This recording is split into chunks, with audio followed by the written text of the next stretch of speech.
going to be sharing with you my transformation story.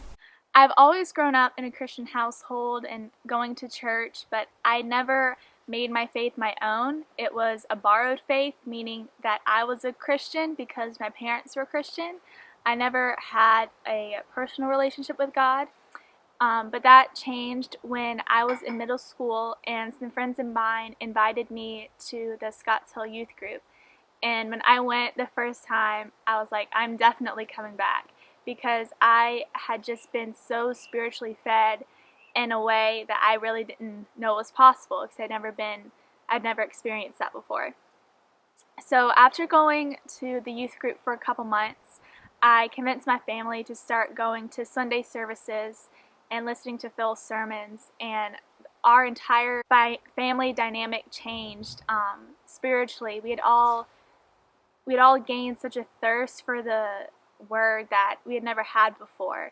And when I was 14, I became baptized, and ever since starting going to Scotts Hill, my relationship with God just flourished and prospered and continued to grow, and kept growing once I started volunteering in the church and I got involved with a small group, and I was constantly feeding people and other people were constantly feeding and pouring into me. And I really love that aspect of it. And then in my sophomore year of high school, things kind of took a turn. A few things had happened in our family that caused a lot of stress and tension, and instead of releasing those to Jesus and putting it at his feet as much as I should have, I turned to other people like friends and social media and got deep into the comparison trap. And because of some of the choices and actions that I had made, my friends and family can attest to the fact that I was not a joyful person. I wasn't truly happy. And it took that one moment of complete surrender when I was literally on my knees in my room with my hands out, just saying, Lord, take it all. Please forgive me.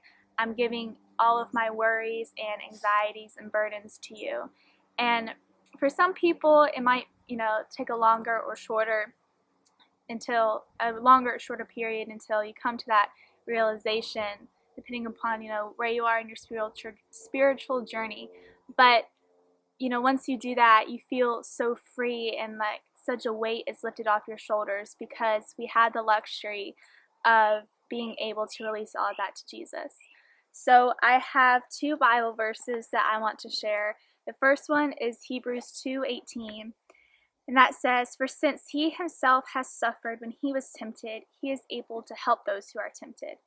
And that really helped me get through tough times, knowing that Jesus, because he went through some of those things himself, that he is able to help us. And some people tend to think that Jesus is perfect, so he won't understand what I'm going through. But Jesus, he was tempted by sin and he was tempted by Satan, which makes it easier to not be alone and feel like you're fighting battles by yourself. And then my second verse is John 16:33, and that says, "I have told you these things so that in me you may have peace. You will have suffering in this world, but be courageous. I have conquered the world." So when you are tempted and experience trials and tribulations, Jesus, he's conquered those and he's overcome all of those, which means, we can give them to Jesus and we're not alone. He's there for us. So thank you for tuning in and listening to my transformation story. Remember that you matter.